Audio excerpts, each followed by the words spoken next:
Lesson 49. The Ideal Servant. In this text, we'll talk about domestic servants. Now first, listen and then answer this question. What was Bessie's little weakness? Bessie 小小的弱点是什么？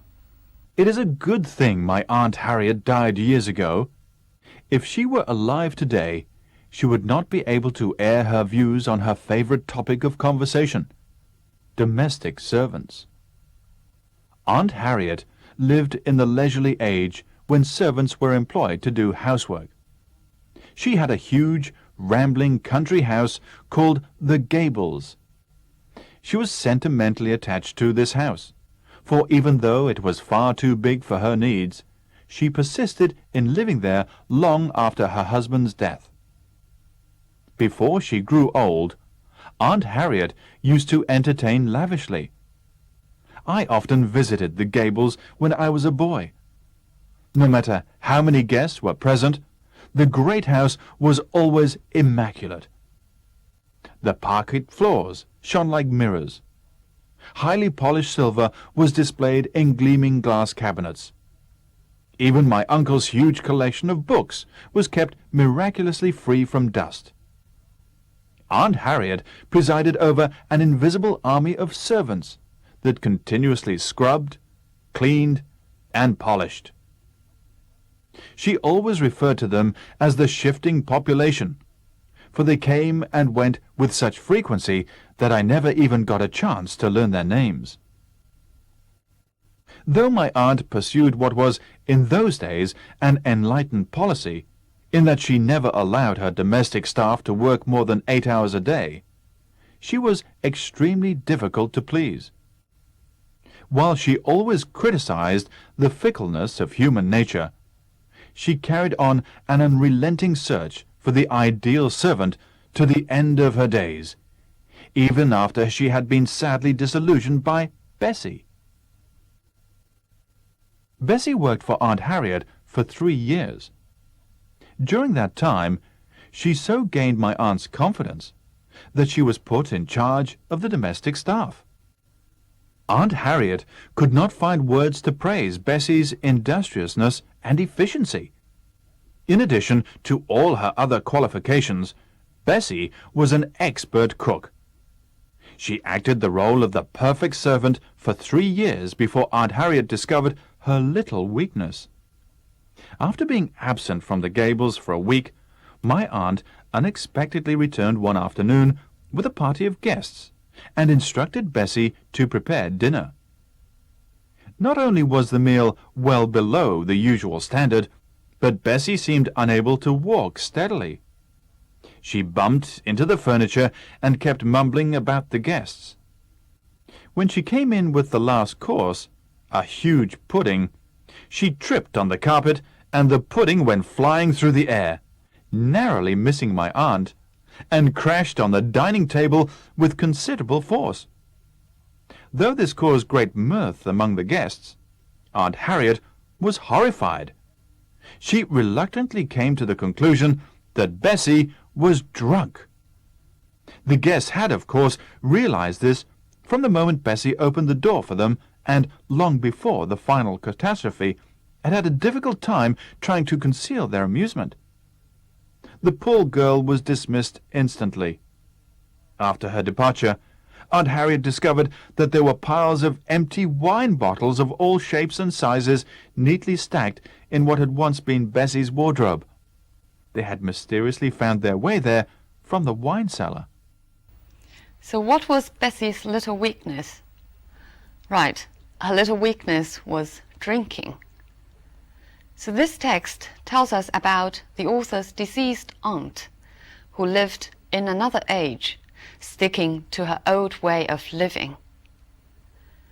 She loved to talk about domestic servants and loved to take charge of an army of servants while looking for an ideal one. Bessie came in as a perfect servant, but she turned out to be flawed with drinking. From the end of the first paragraph, we know that Aunt Harriet still carried on an unrelenting search for the ideal servant to the end of her days, even after she had been sadly disillusioned by Bessie. The author doesn't tell us whether Aunt Harriet was disillusioned again, but we can almost be sure that an ideal servant is nowhere to be found. Okay, now first, let's look at some language points. If she were alive today, she would not be able to air her views. Air here means to express publicly. Look at this example. He'll air his opinions on education, whether you want to listen or not. Air, when being used as a verb, can also mean broadcast. For example, the interview with the president will be aired on CBS tomorrow morning. 对总统的采访明天早上在哥伦比亚广播公司播出。Domestic servants. Domestic here means at home. For example, domestic violence 就是家庭暴力。Domestic can also mean within the country, 国内的。For example, international and domestic flights, 国际国内航班。In that leisurely age, leisurely here is an adjective. For example, he is walking at a leisurely pace. We know that ly as a suffix usually serves as a suffix of an adverb. 它通常呢做副词的后缀。But sometimes some adjectives can also use the suffix of ly. Leisurely is an example. I'll give you more examples. Friendly or heavenly, orderly. These are all adjectives. She was sentimentally attached to this house. Be attached to means like or love something. We have learned attach to before. It was almost impossible to attach horses and chains to the rim, which means to fix to. Look at one more example of be attached to. The children are very attached to their grandparents, which means the children love their grandparents very much. Sentimentally attached. Sentimentally means you feel something from exaggerated emotion instead of from natural feeling. 滥情的。For example, our childhood usually had less joy than we sentimentally recall it. 我们经常多愁善感地对童年回忆，但是呢，童年经常并没有这么欢乐。She persisted in living there. Persisted in living there means kept living there. Look at more examples of persist. If you persist in causing trouble, we'll have to dismiss you. 你如果总是找麻烦的话，我们就要解雇你。If the pain persists, consult a doctor. 如果疼痛持续的话，就去请医生。Or we can also use persist with something. For example, the company is persisting with its ambitious program despite the costs involved. 公司还在坚持它野心勃勃的计划，尽管成本非常高。She used to entertain lavishly. Entertain here means invite guests. We know that entertain can mean amuse. For example, a good children's program should both educate and entertain at the same time. 一个好的儿童节目应当既有教育性又有娱乐性。We usually choose this restaurant when we entertain our clients. Here, entertain means the same as the one in the text. 招待客户。Lavishly. Lavishly means expensively, excessively. I'll give you one more example. Her room was lavishly decorated with flowers of all kinds.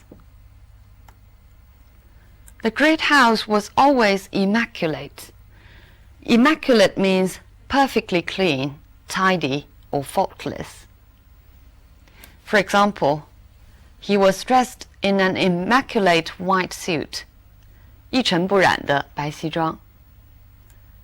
He gave an immaculate performance as the hero. 作为男主角，他的表演无可挑剔。Here, immaculate means faultless. My uncle's huge collection of books was kept miraculously free from dust. 奇迹般的。Miraculously, 它的名词是 miracle. Its adjective is miraculous. Look at this example.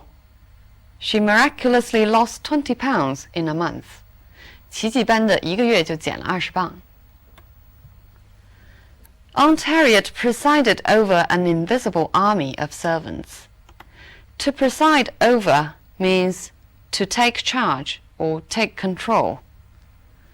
For example, it was our dean who presided over the meeting. 主持会议的是我们的系主任。An invisible army of servants means a large group of servants. It was called invisible because the author hadn't seen them. An army of, look at this example. She brought an army of supporters with her. In the text, there's another phrase meaning a large group of, a party of guests. She always referred to them as the shifting population. Shifting here means moving or changing. The servants are called population in order to exaggerate, to emphasize a large number of servants. They came and went with such frequency that I never even got a chance to learn their names, which means they came and went so frequently or so often that I never even got a chance to learn their names. Look at one more example of frequency. He is absent from work with high frequency, which means he is often absent. If you want to say he is seldom absent, you can say he is absent from work with low frequency. My aunt pursued what was in those days an enlightened policy. Pursue means follow. Let's look at these examples to see what pursue means in each context. The hunters spent hours pursuing their prey. 猎人们花了数个小时追踪他们的猎物。Pursue means follow, literally. He has been pursuing the girl for months, but she won't go out with him. Here, pursue means follow the girl in order to date her. 追女孩子。Pursue can often go together with these objects. Pursue a strategy. 采用一种什么样的策略 or pursue a program, 进行一个项目 pursue a career, or pursue a hobby. For example, I used to enjoy playing guitar, but I no longer have enough time for pursuing any hobbies. Pursuing hobbies means spending time on developing hobbies. An enlightened policy. Enlightened is a positive word, meaning open-minded or modern. For example, the school has an enlightened policy of teaching boys to cook. She was extremely difficult to please, which means she was very hard to be satisfied. We can also use hard to please. For example, my boss is very hard to please. 我的老板很挑剔。If you want to describe somebody who is anxious to make other people satisfied, we can say eager to please. For example, the child is very eager to please. 这个孩子急于讨人喜欢。The fickleness of human nature. Fickleness is the nature of being changeable. It's a disapproving word. It's often used to describe women, weather, or certain field. For example, the fickleness of the English weather is well known. 英国天气的多变，这是很著名的。Or the fickleness of the world of pop music is notorious. 流行音乐界的多变，这个是臭名昭著的。An unrelenting search for an ideal servant. Unrelenting here means continuing for a long time. It's usually used to describe an unpleasant situation. Unrelenting can also mean extremely determined. For example, an unrelenting enemy, which means a very unsympathetic enemy. The unrelenting pressure of the job. Here it means the same as the text, the non-stop pressure of the job. She is an unrelenting opponent of racial discrimination. 她是种族歧视的坚决反对者。She had been sadly disillusioned by Bessie. Disillusioned means disappointed, but more than disappointed. It refers to illusions and ideals being destroyed, so that you become realistic or cynical. For example, as she grew older, she became increasingly disillusioned with politics. 对政治的幻想破灭了。She was put in charge of the domestic staff. Be put in charge means be given the responsibility of something. Be in charge of or take charge of means take the responsibility of something. I'll give you an example. I've been put in charge of this project. 我被安排负责这个项目。In addition to all her other qualifications. In addition to means besides. For example, in addition to his job at the university, he is running his own company. 除了他在大学中的工作之外，他还自己开公司。Or, he has a flat in Beijing. In addition, he has a villa in Shanghai. 此外，在上海还有一个别墅。She acted the role of the perfect servant. Acted the role of means she pretended to be the perfect servant. Act the role of 它的本意是演什么角色。For example, do you know who was chosen to act the role of Juliet? 谁被选作饰演朱丽叶？ Whenever they are in public, he always acts the role of the loving husband. The role of can be omitted, so we can also say he always acts the loving husband. Here act means the same as the one in the text. He pretends to be the loving husband. With the last course, course here means dish, 最后一道菜。For example, we can say a 3-course meal, 有3道菜的一顿饭。Or the first or second course. What would you have for the main course? The main course 就是主菜。She tripped on the carpet. Trip means lose balance. For example, I didn't push him. He tripped over a box. Narrowly missed my aunt. Narrowly here means barely, just. 将将擦过。For example, we narrowly missed the train means the train had just left. He was narrowly defeated by his opponent means he was defeated by very small disparity. 以很小的差距输给了对手。This caused great mirth among the guests. Mirth is a literary word meaning amusement, laughter. The guests had had a difficult time trying to conceal their amusement. It means the guests had tried very hard in order to conceal their amusement. We know that so that or such that can express the degree, 可以用来表示强烈的程度。In this text, we have two structures with so and such that, which are used a little bit differently. They came and went with such frequency that I never even got a chance to learn their names. With such frequency that actually means so often that. And in this example, she so gained my aunt's confidence that she was put in charge.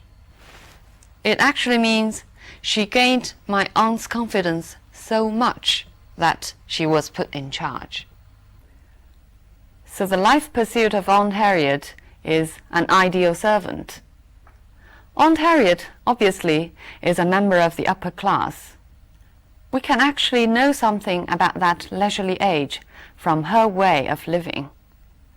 At that time, women were housewives, taking care of household chores. They would entertain other members of the same leisurely class, and they managed a large army of servants. They claimed to be enlightened. At the same time, they were quite difficult to please.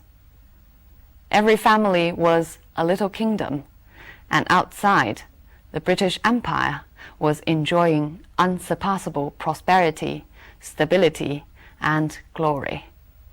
Who wouldn't want to live in that age?